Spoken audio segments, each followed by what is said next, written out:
It's a great day. My name is Shay Brown, and I'm so excited today because I'm here with none other than Rashida Mendez. Rashida Mendez, with whom? Funded First. Funded First. Thanks so much for taking some time. I really appreciate it. Oh, of course. I get to be behind the scenes, get to ask some questions. If you can, let's just start off. Understand that you are a mompreneur. Yes. Okay, first, can you tell us, what does that even mean? Mm-hmm.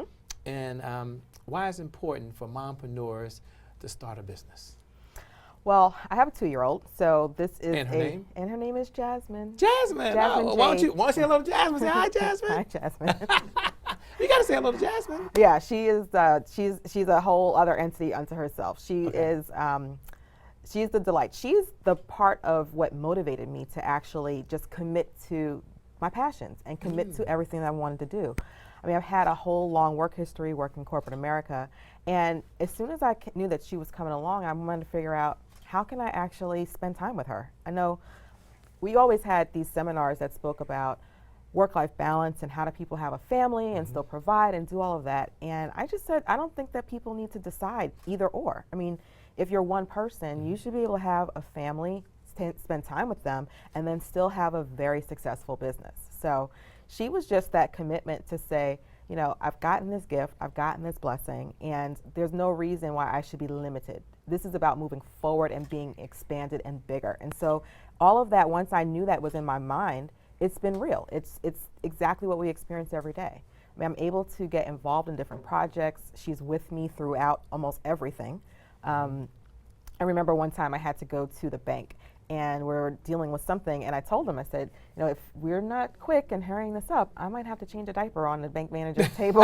So, you know, part of that, we were actually clearing off a bank table, and I'm changing a diaper. So it's not that I have to shelter her from everything that I'm doing, but, you know, I can balance being a mom and having that commitment of saying I want to be able to be active in her life and there for all the milestones, and then still have a successful business.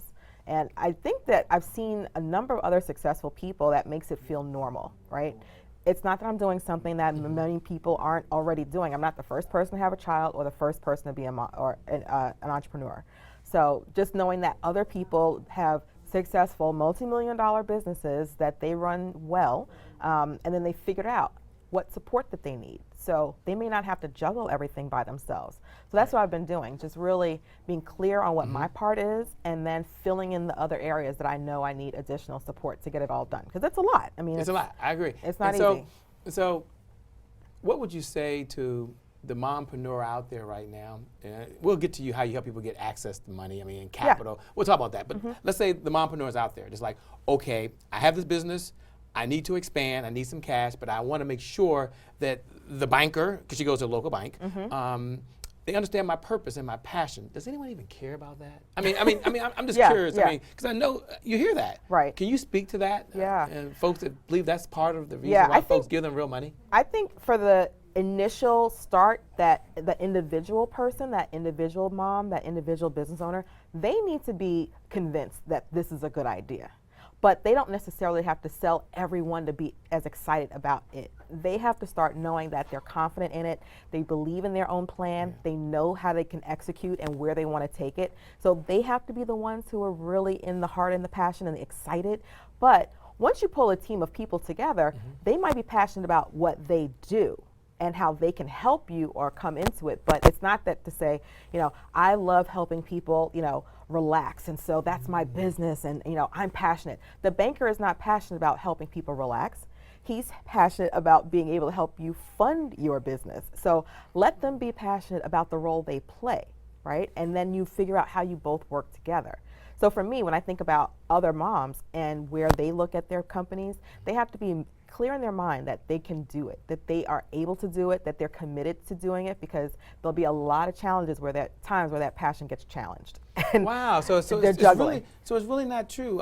Then I'm curious, if you don't mind. I mean, we're going to get some great stuff, but Mm-hmm. What's maybe a myth? Let's say that someone is sitting out there that wants access to the money. Can I call it the money? I'm a sales guy. Do I have to say Right. capital? Can I say money? You can say money. Okay, is it okay? I that's don't do what it anything. is. You know, these folks, there's Right. all these regulations around, Right. Mm-hmm. but they want access to the money. But maybe there's a myth or two. Do you mind giving two? I said I would ask a few questions. Right. Give us two myths that folks Okay. have when they're trying to really access money as a business owner.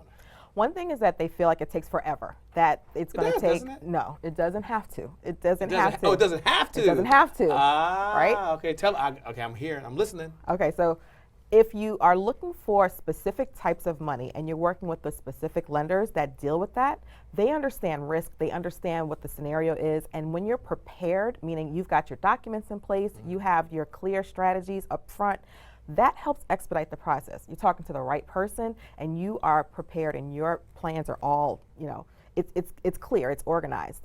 You're able to shortcut the time. And there's also lenders who just work faster than others. So when you look at the big banks, they've got lots of systems and checklists and processes, things can drag out over time. But there's a lot of smaller lenders or private funds or private lenders, they can make decisions literally and have funding in a few days. So I've always spoken to people, from $10,000 to $1 million, there are strategies and ways you can get funding in a minimum of days to just a couple of weeks. And there's always money for good plans. For good plans. Now, Plans. Plans. There's lots of ideas, but there's lots of money for good plans. So we don't get, okay, so two questions real quick. I heard one, you said folks are looking for specific types of money. Yes. I don't know what types of, you Yeah. really got to work with me here. So can you explain what types of money are? 'Cause Right. some folks might want to know. And then secondly, can you explain the difference between big ideas and big plans? Right. Because you said they have to have plans, but they may have an idea. So do you mind taking that two-part question? Absolutely. So there are specialty lenders where most people, when they think of a bank, they think of their branch on Main Street that they're used to going to for their personal checking or their mortgage. But Yes. there are business lenders and business bankers and people who are in the equity side of businesses as well. But there's a full spectrum. There's thousands of financial institutions that people have never even heard of that are right there ready to do business. So there's a bigger array, and within that, people are able to get money based on the industry that they might be in. So there might be specialists for people who are service professionals or medical in the health field, like doctors' offices or construction industry or the real estate industry. So you might see lenders who are centered around the industry, and so they know that business, they're ready to lend money according to that business. But then there's also types. So there's there's lenders who might focus on veterans or the disabled or very women. niched. Very niche, There's very niche. niche. They pool those things together. But then the bigger pot is really looking at lenders that are organized based on the use of the funds. So let's say you have a company and you are building equipment, getting equipment in place, or you need to hire staff. You're going to use that money just to run your operation. So there's working capital lenders, bridge loan lenders. There's people that are really there to serve the use of the funding. So when we talk about specialties, there's something for everyone, like parts of the body. If I needed to get my teeth looked at, I'm going to look at a dentist. If I'm going to look at my skin, I'm going to a dermatologist. The body isn't one whole. When you start looking at specific areas and the specific needs, there's lenders that do the same thing. Specific people lined up to give you money based on what your plans and what your need is. Wow, I hear this fire. Yeah. I hear this passion to really help entrepreneurs have access to capital. You mentioned equity. You might have to come back and explain what that means to some folks. I mean, capital, equity. Right, What's right. Can you just take 30 seconds and just kind of explain the difference? You mentioned both of the words, and Yeah. I want to make sure that folks like me, we kind of get this. Right. So money is what most people think of just in layman's terms. But once we I like start, that. That's right. easy for me. Yeah, money is easy, right? Okay. But there's different types of money, and you want to be very clear of where your business is and what's important for you at that time. So loans are, for me, sometimes the great place to start for certain businesses because there's a limit on how much they have to do to be able to raise money, right? If you go to the bank for a loan, it's work, but it's sometimes harder to go and get an equity investor because you have to have different criteria, different networks, different relationships, and that may take time for people to build. So you want to look at what type of money your business needs and then what you might have closer access to. So because there's so many types of lenders available, I often say, consider lending and then build up to equity partners, because equity partners is a completely different level of understanding what the terms are and negotiating and how you want to run your business with other people involved in an equity stake. So that's something that's like, if you're not clear on what money means, don't go the route of getting involved with investors right off the bat. You want to take your time and be very well versed. But there's a lot of simple, small buckets of money that can even start as low as $500 or up to, hundreds of thousands of dollars that can be immediately available. And when you use the amount of money you can handle, right, you can access greater pockets of money like equity investors or other people who have more strings attached. I get it. So, with you out here trying to save the world, at least trying to save the mompreneur and small business owners. So, I understand small business owners as well. In all fairness, folks are probably wondering, what do you do for fun? Yeah, it's interesting. You have Jasmine. So Right. that's fun by itself. Right. And that keeps you very busy. What else do you enjoy doing? Well, it's funny. So if I'm going to an event and a conference, so a lot of traveling for all of these businesses, I try to do something that's local to that area or connect with people who I haven't seen in a long time. Okay. So that's one of the things I miss, being able to just spend time with folks. So from college days or old jobs or people from the neighborhood, people are spread out all over the country.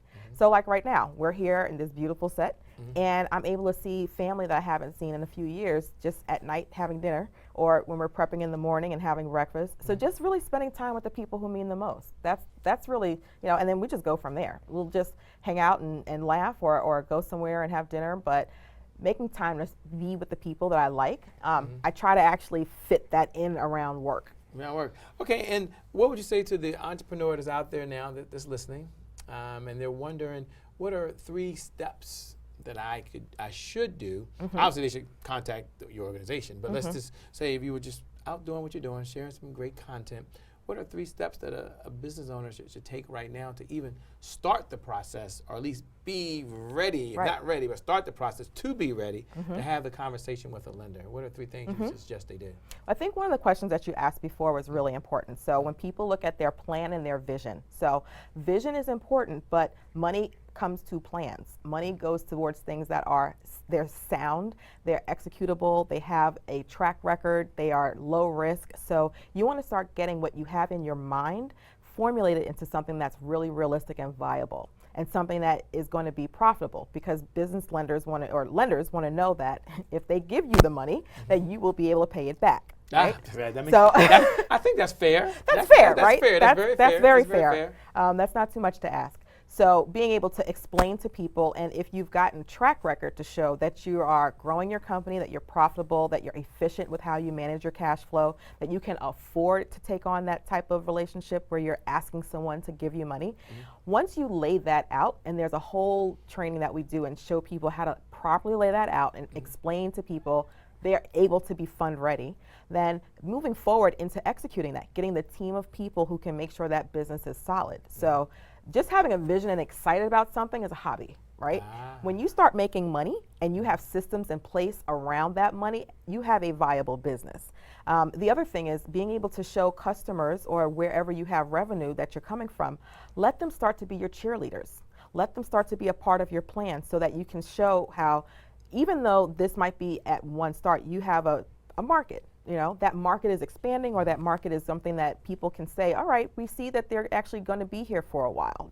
This isn't just a one flash idea or a one flash product, but that they're actually having something sustainable. And I think the third thing is finding their lending network. Most people don't even know who to talk to or where to go. And I mean, that's a reality. Most people don't spend their life in finance. So being able to create or tap into a finance network, and that's what we do with Funded First. We help connect people with private lenders and alternative lenders. Being able to tap into the right sources of funding, that's where it begins. Well, you mentioned a whole lot. And it sounds like I'm a business owner. So I get it that we have to work with these strangers, these lenders. Right. Do you mind, breaking this down really elementary and just kind of sharing 3 things that we should look for when working with a lender? Because everyone makes all these promises, right? And And so it's kind of like, well, where do I go? I mean, Right. why should I trust them? I mean, I've got to trust them to help me. If I'm not ready, I've got to trust them. So here's the question. What are 3 things we should look for in a lender for the capital, and or someone like your organization? Obviously want them to work with you. Obviously, I mean, I'm trying to be as biased. I'm a little biased. I shouldn't be. But 2-part question. Number 1, what are 3 things you look for when working with a lender? So let's give them ideas. Ladies and gentlemen, get your paper, get your pen, get ready. And then I'm going to do something that we haven't asked her to do yet. What are 3 things that you do when working with an organization just like yourself to make sure that you're a good fit? I think the first thing is to be able to know who can help them for the stage that they're at. So if you don't know the stage that you're at, don't look to the lender to be your advisor. Have a team of people who can work with you to really be clear of what stage of business you're at, so you can be matched with a good lender who's appropriate. So by that I mean, there are certain lenders that don't do a certain minimum. They just won't do below, let's say, $100,000 loan or $1 million loan. And if you know you're only looking for $50,000, well, that's not a good fit. Or if you're a technology company and this lender does real estate, that's not a good fit. So you want to find the fit, meaning they serve what your industry is. They have programs that have your exact use and what you run, how you run your business. That's a part of what they call the sweet spot, right? So everyone, when I'll approach a lender, I'll say, so what's your sweet spot? And they understand what that means. That means that's the target of businesses that they are actively looking to send, to do money, to lend money to. I think the next step is really being able to show how they can run their business and have finance professionals around them. So it might be their CPA or even a CFO, a chief financial officer, someone who's able to help keep managing the business from a financial perspective. There's good record keeping. There's an understanding of, a lot of times loans will require other things than just, payment terms. They might have to have a certain net worth, or they might have to have certain insurances in place, or they might have to have a certain number of contracts or sales for their business. Her sales. I like that. All right. Yeah, right. All right.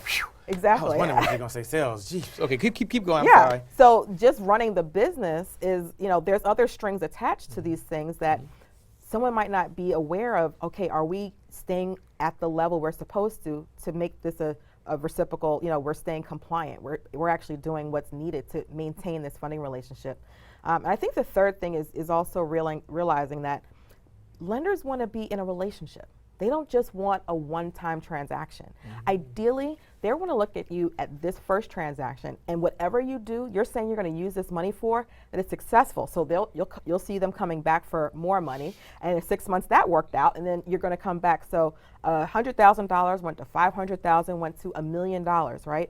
They want to see over the long term that you're going to be in a relationship together. So that's the mentality that people need to have when they're thinking of lenders and who they want to work with. People that can grow with their company, people who have the programs that work for their business, and folks who can really say that even though they're here at this point, this is not something that's a one-time, one-stop shop, that they'd like to be in a relationship. That's the strength of a true lending strategy, that you have a plan over time, not just once at this one moment. Wow. So thank you so much for sharing just so much information.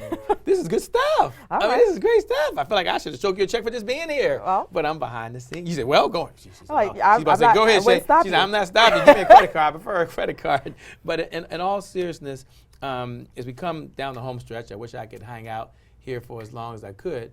But as I could, why are these people on the set? I don't know what they be doing. I mean, they're working. Do you know what they be doing? Yeah, I'm talking. The kids not while I'm talking. Yeah, the camera's on me.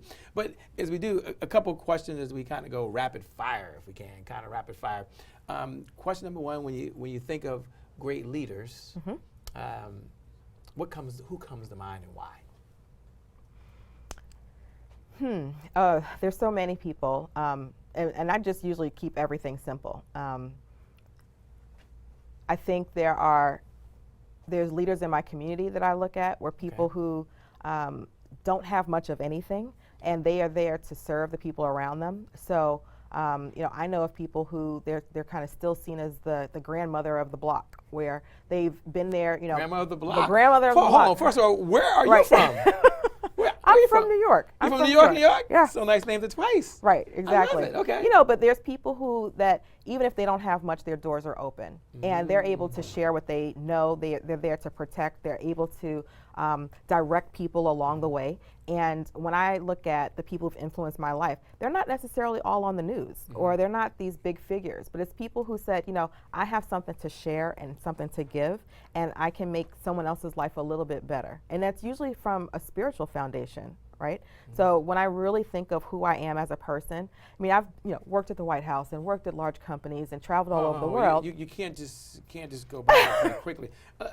Okay, I gotta ask. So you said you have some background in doing this. Have some background. Okay, so I've touched some money in the past. If you can, because you're here, is it okay for me to ask? I mean, folks watching it, they're like, you know what? This is someone that sounds like she knows exactly what she's doing, unless you read this on Google somewhere, or you have to watch some YouTube. Not you at watch all. a YouTube video or just read a book. Tell us if you can, one, where were you trained, maybe where you went to school, if that's okay. And then I'm going to ask you a question or two, if that's okay, about maybe, not the names of where you work for, we don't want to publicize them, Right. but a little bit about your background that qualifies you to sit over there Right. and share such golden nuggets. So where Right. did you go to school? Well, I went to several places, but for undergraduate, I went to Wesleyan University in Connecticut and did economics.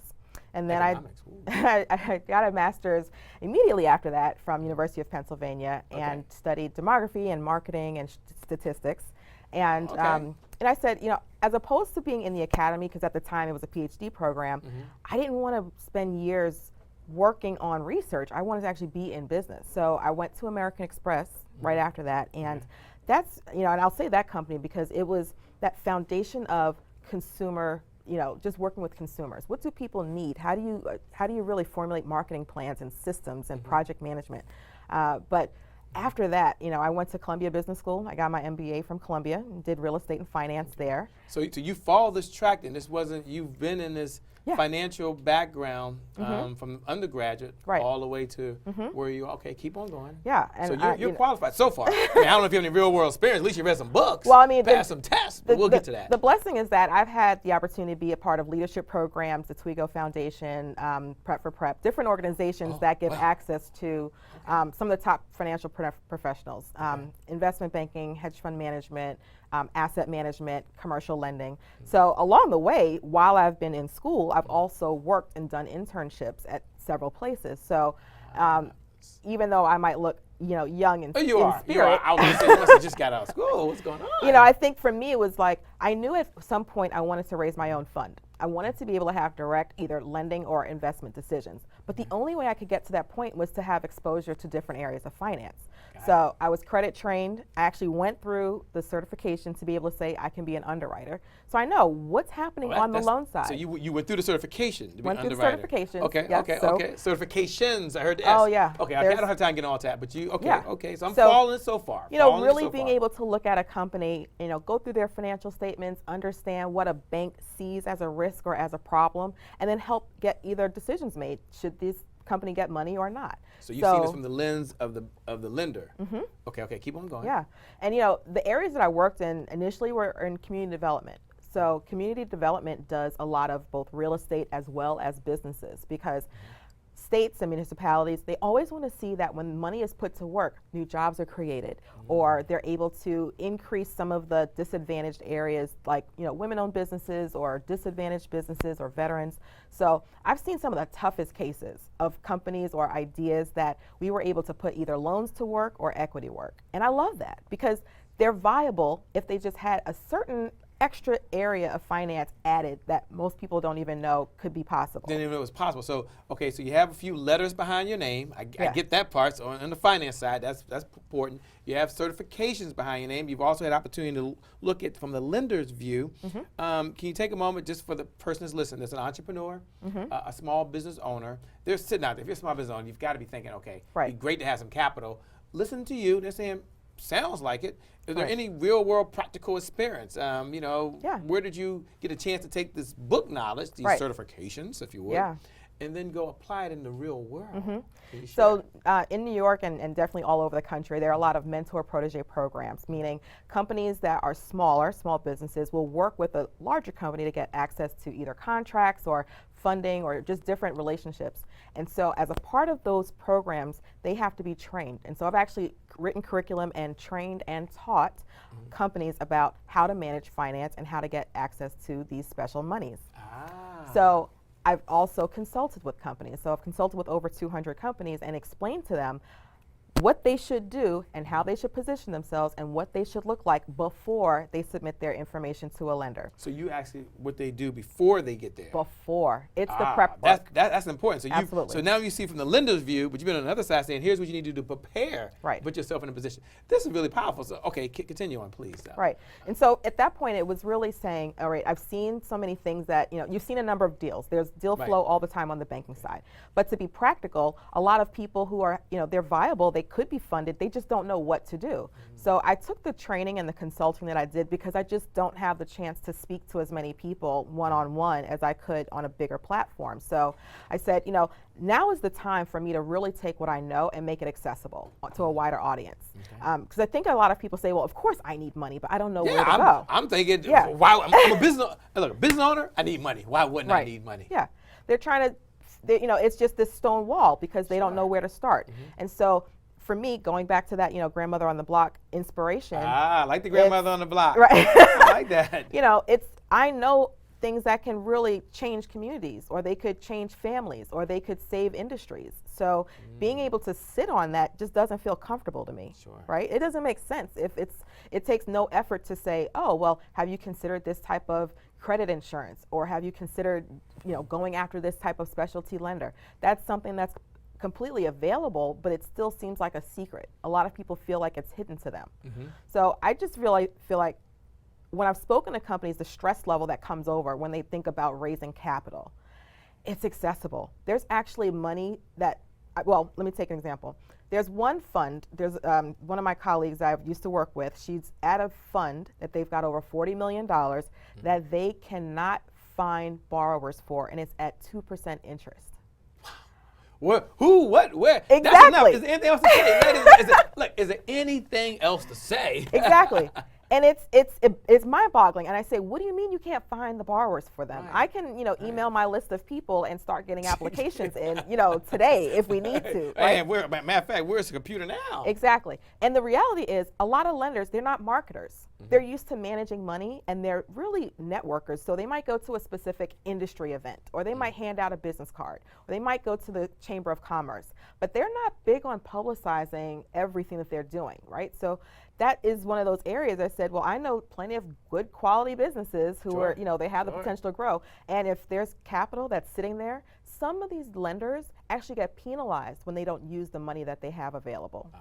They actually get penalized. Didn't know that. Yeah. Didn't know that. Well, we're getting Yeah. the behind the scenes stuff today. Exactly. It's almost like I'm so glad I'm here. they're getting this access to Sure. capital at special rates because they're supposed to be infusing good into these either businesses or types of industries.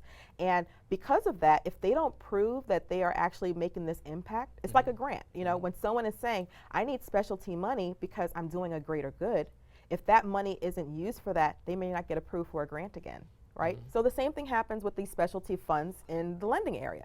They may not get access to that again because they didn't put it to work. So I said, of course, I know where we are on both sides. There's a funding gap for the businesses, and the lenders need to put that money out the door. So you're we're the matching. bridge Yes. that brings the two together. Exactly. And what is the joy of seeing that happen? Well, there's, it's a win-win for everyone, right? Okay, so it's a win-win for the lender and the business. Okay, for the lender, why is it a win-win?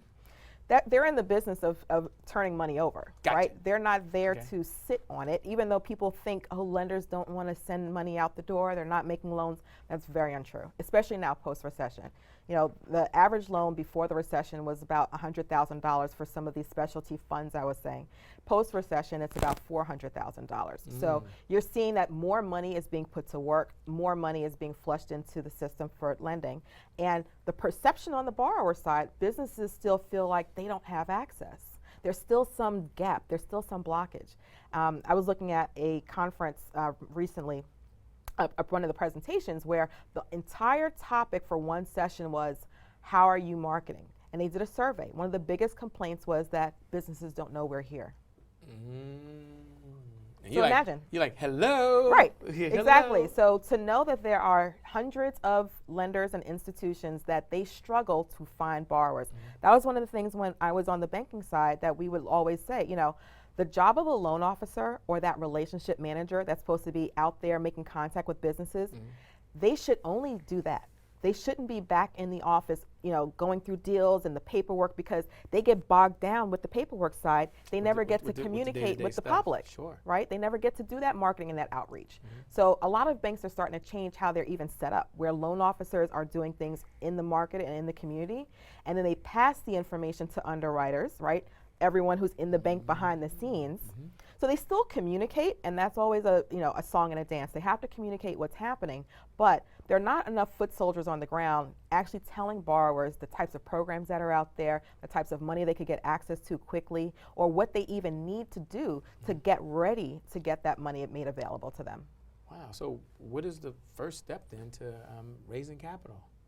I think the first step is being very honest about where you are right now. What do you really, truly need in your business, right? So the number should not be $1 million just right off the bat. So it's not any and everything? I mean, any and everything. I mean, he's not like, any and what do everything. you need? Why don't we start? Exactly. What part of the list do you want? Right. So when I get the clients that I've worked with to be able to say specifically, I need $50,000 to buy a new printing press for our office because we're going into production for this client contract. That's very clear and specific.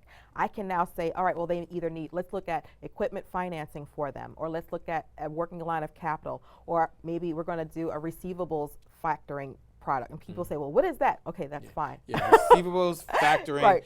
Receivables factor. That's a whole lot of syllables. Exactly.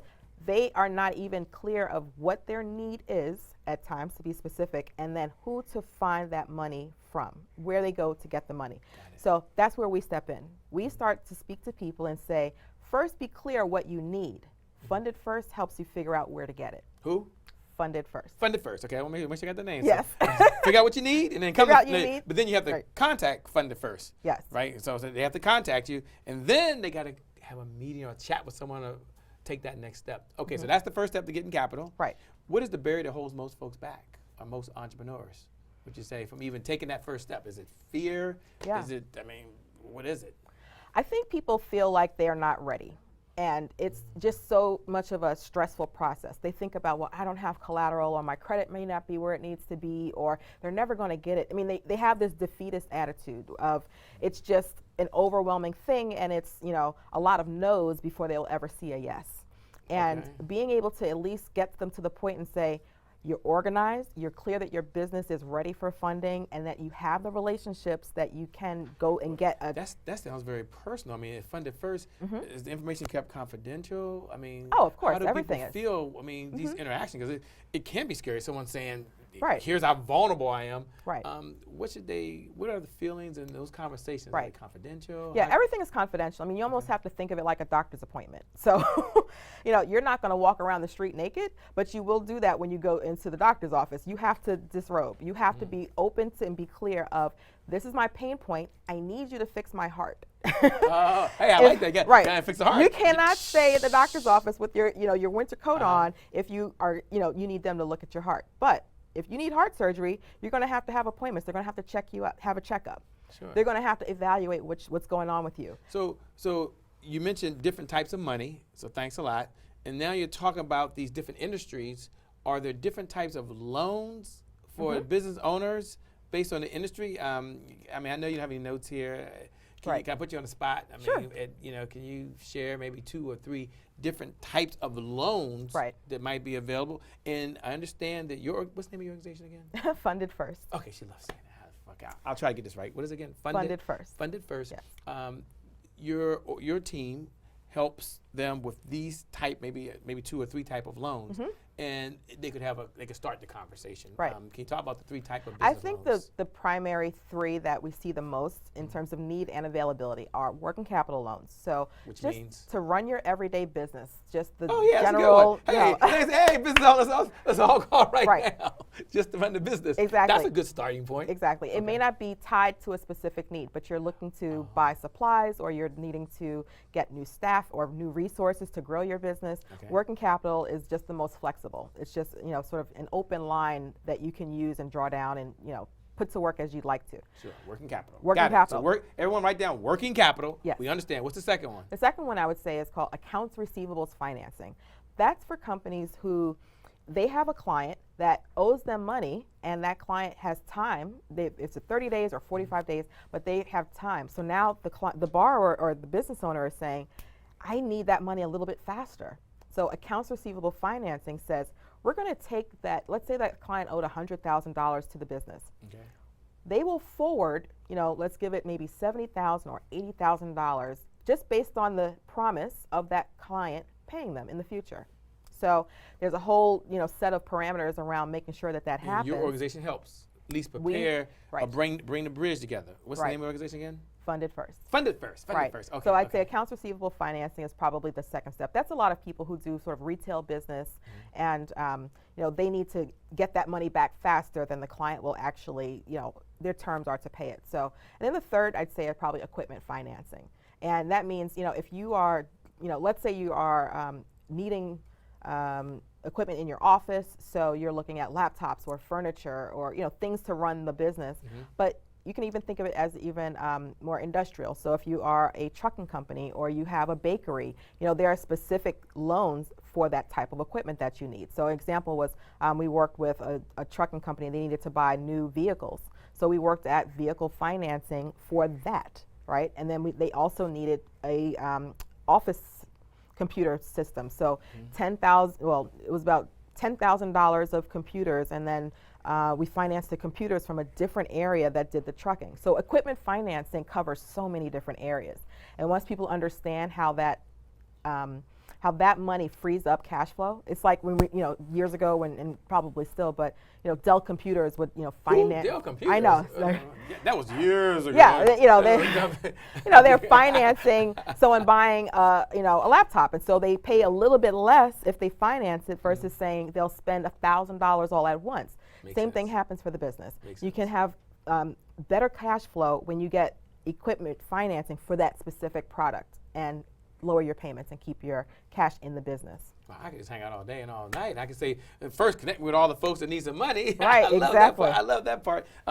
As we come down, I know I said this before, but we talked about myths earlier. And I just want folks to write down the top 3 myths. And if you could just take a second and say, here's the myth, Shay, and here's the reason why. I want to make sure we have that recap and they're fully aware of that, because funded first. I did get that right. Is that Yes, right? that's What right. was it Funded first. Oh, she loves it. That smile comes out. She's Funded first, yes. Funded first. So here's the question.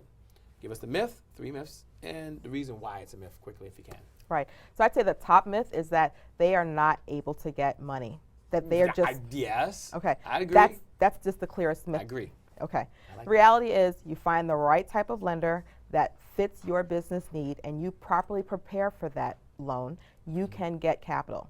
And the second myth is that their personal situation will stop them from being able to do it. So even if the business is doing well, that they either don't have collateral or their personal credit will stop it, that's also a myth. There's other ways to work around where we start to focus on the business and take the eyes off of the personal side. So just assuming that their personal history was an automatic door closer is not necessarily the case. So I would say that's also a large myth. People need to just not worry about that. Okay. We help Yeah, work through that. I like that.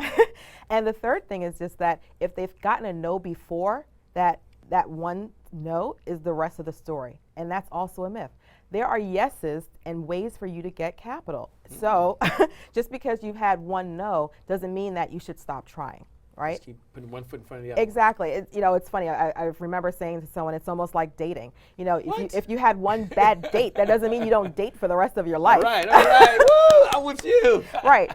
So if you look at finding a loaning or a lending relationship or capital relationships. Okay, it's a relationship. And there are people that are out there who want to be with you as you grow your company. So finding the best relationships don't stop because you got one no. You just have to be able to, get dressed up for your next Friday night date. You have to kiss some more frogs, try on a few more slippers. Right. I get it, but you stay out there. Right. Now, folks are listening right now like, wow, I mean, there's just a lot here. But Funded First, I understand, has a mission, and that is to help business owners have access to capital. Right. Talk a little bit, if you can. I know you guys have put together a step-by-step way for folks to do that. Here's what I'd like you to talk about, if you can. Your program is put together. Talk about one or two reasons why you put together the program. Right. And for folks that may be interested, they may be interested. I mean, over and beyond this conversation, because I can't keep you all night. At some point, Jasmine's going to come jumping up here. I don't know what's going to happen. Right. But in all seriousness, talk about the program, why you put the program together, maybe a couple of reasons why someone is listening right now should maybe take that next step. Ladies and gentlemen, get a paper, get a pen. We'll tell you how in a minute for those that want to. Tell us about the program, why you created it, and what's the reason why an entrepreneur or business owner would want to at least be in the program. Right. So we have a platform, fundedfirstsystems.com, that it's immediately ready to go. Everyone can go there right now. And it's a very simple explanation of what they need to do to be able to get funding. Oh, I heard that. I want to say that one more time. What? Where's my phone? Let me make sure I get my phone. Okay. I'm going to write that one down. So it's the mission Funded First Systems. Funded First Systems, got that. Funded First, everyone jot this down, please. Fundedfirstsystems.com. But the mission you said was really important, is to help business do what? To simply get themselves prepared to get matched with the loans that they need. I like that. So you prepare us to get matched. Right. If you need a loan, you need to be matched with a lender. You guys help with that process. Right. Okay, tell us a little more about that. Well, it's actually please. more two-stage. They themselves have to make sure that their company is in a presentation mode. They're ready to go, right? And they have to have certain things in place to be able to do that. But this isn't something that, they can go through all of the information and the resources literally within a day. So this is not something that takes weeks. All of the information that they need is readily available to understand the universe that they're about to walk into. Okay. But we have step-by-step for what they need to do to get prepared for financing. So at the end of the day, someone that's interested takes a step over and beyond this conversation. They can go step by step through what they need to do in order to at least be prepared and put themselves in a position. Exactly. And okay, I got to ask this question. She said I can ask any question I want. Is this one of those? Is this something that you personally have helped share your influence, your experience with? Okay. So that's something you just read off some book, and you just went and watched a Google video and just came back. This is based on your experience. Right. I think the problem is that people think that this information is so complicated, and it's really not complicated. So for us to make fast lending decisions, the process is very formulaic. There's scorecards. There's certain metrics that need to be hit. There's certain information that's just standard. So it's a very simple process because we're processing information fast to make approvals. So if I just gave a little bit of an insight to the people who are looking for money, I'm just conveying the same simple ideas. So it's not complicated. But those simple ideas could save someone 6 months, 8 months. Oh, definitely. Someone that possibly, if they didn't get it right early on, 18 months down, they could run out of money. They could be out of business. Exactly. And this is really serious because what and you're doing is it's good work. not something that takes a long time to get through. It's very quick, little small segments on So they can specific go like topics that they can just quickly go through in a few minutes. I think most people's attention span as a business owner, you don't even have a lot of time. So people don't have, I say, this is what you need. It's very straightforward, it's very clear, and it's action oriented. And I got to ask, do we have to come in? I'm interested. I'm going to tell you, I don't know about the folks listening, but I'm interested. Do I have to come in and sit down for 2 or 3 days and hang out? Is there a way that, I'm serious. I have a mobile phone. Exactly. And I like to do things virtually. Is this something that can be done? I don't want to give away all the secrets, but can it be done virtually? Everything or do I have to carry some binder? I've got to ask. Everything I'm curious, is digital. really, seriously. Everything is digital, totally accessible on the phone. They can keep listening to everything on their website, on their internet connection at home. So if they have a mobile device, they have a computer, which hopefully they have one. Even if they have a laptop, as long as they have the internet. And some computers if they don't. Oh!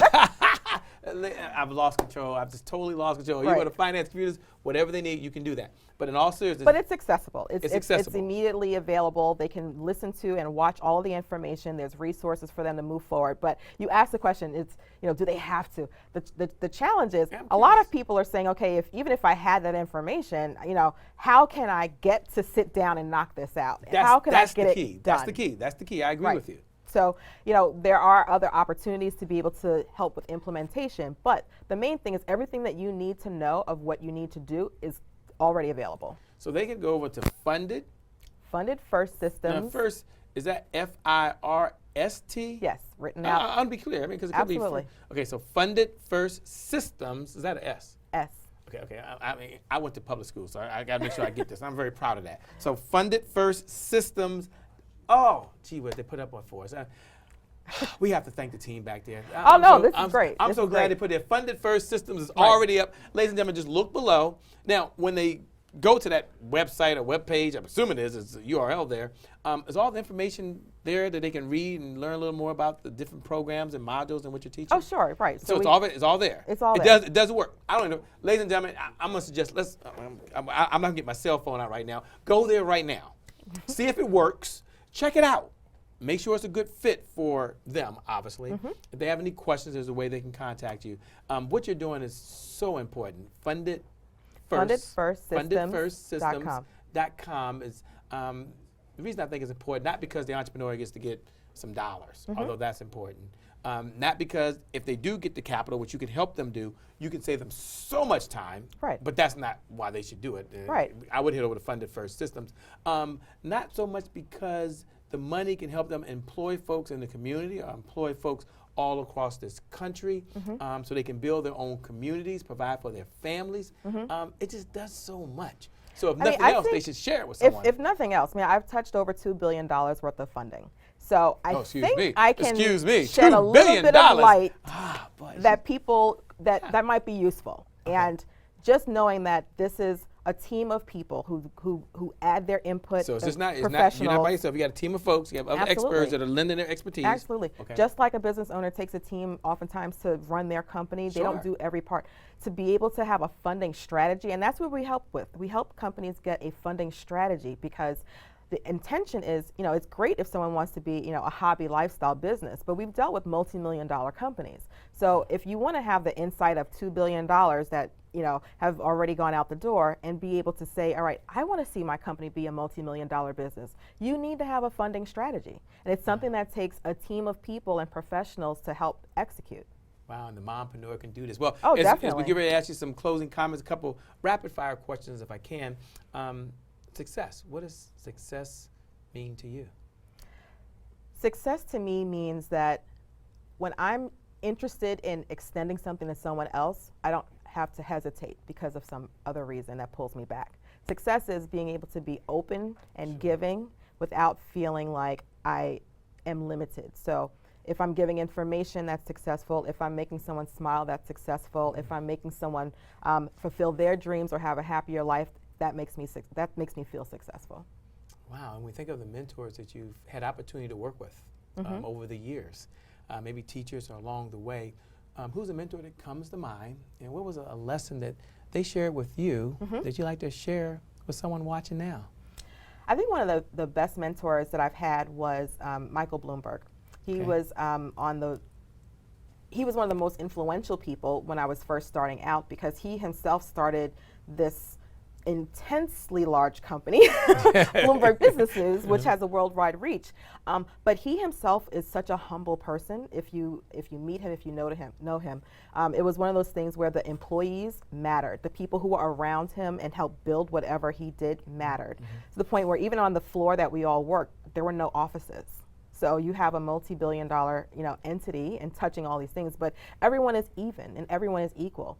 So I think for me to be able to see people with influence and reach, but their heart to heart, their connection with others, it respects the individual of the other person. Everyone has something to value. So knowing that there's a way that you help me and I help you, and it doesn't take away from each other, the ego isn't larger than the other, that we're just helping each other move forward in our dream and our plan, those are the type of people who stand out the most to me. Sure. And at some point, all of our times, we'll all have to transition and move on.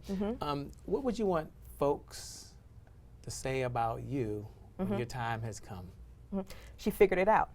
I like that. She figured it out. And what did she figure out?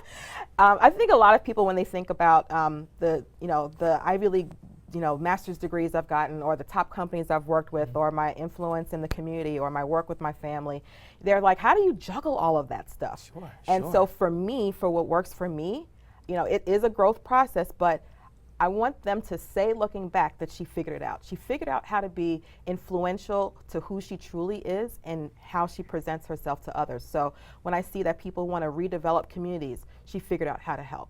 When you figure out how to be a mother and really still fulfill who you are as an individual, but support your family, she figured it out. I think that being able to say that there are no things that can't be done, that if you intend to do something and you do the work behind it, and you're true to being able to really commit to that, that eventually you figure it out. She figured out. I love it. So if those folks that are watching right now, just head over to fundedfirstsystems.com. They can head on over there. Closing comments, I will pass over to you to share with the audience as we close. I would love to hang out with you all day. I would just love to hang out with you all day. But in all seriousness, what do you say to the entrepreneur out there that looking for someone just like you? I believe someone out there has a goal of finding an organization just like yours that they can trust, they can believe in, that has the expertise, and that most importantly, cares about them. So what do you say to the entrepreneur out there that's, there's three types. There might be one type out there where they're doing just fine, but they need a little more capital. You talked about that, they're ready to expand. Right.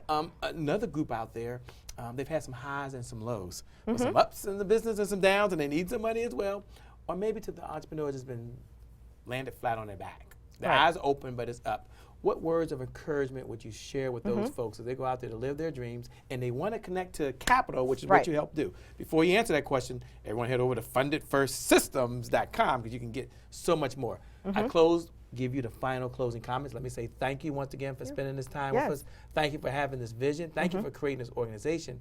And more importantly, thank you for making a big difference in the world. Your team rocks. We appreciate you. Thank you. Over to you to close out. Well, I would just say believe in yourself enough to invest in yourself. If you think that your company is something that's growing, if you think that your vision is worth investing in, take action on that. Don't sit on it. Every time you hold back, you're destroying your own dream. So believe in yourself enough to actually invest in the things that you believe are going to take you to the next level. So the longer you wait, you're the only one holding you back because everything you need is available. I know that people can have access to capital. I've seen people come out of bankruptcy and build multi-million-dollar companies. People who are dealing with personal family issues at home, they don't let those things hold them back. So if that opportunity for you to be able to live the life of your dreams and build the platform and the legacy that you want, believe in yourself enough to invest in the things that will get you there. The only thing holding you back is you. Thank you so much. You're welcome. I'll see you again soon. I enjoyed it. All right, Okay. thanks, Jay. Thank you.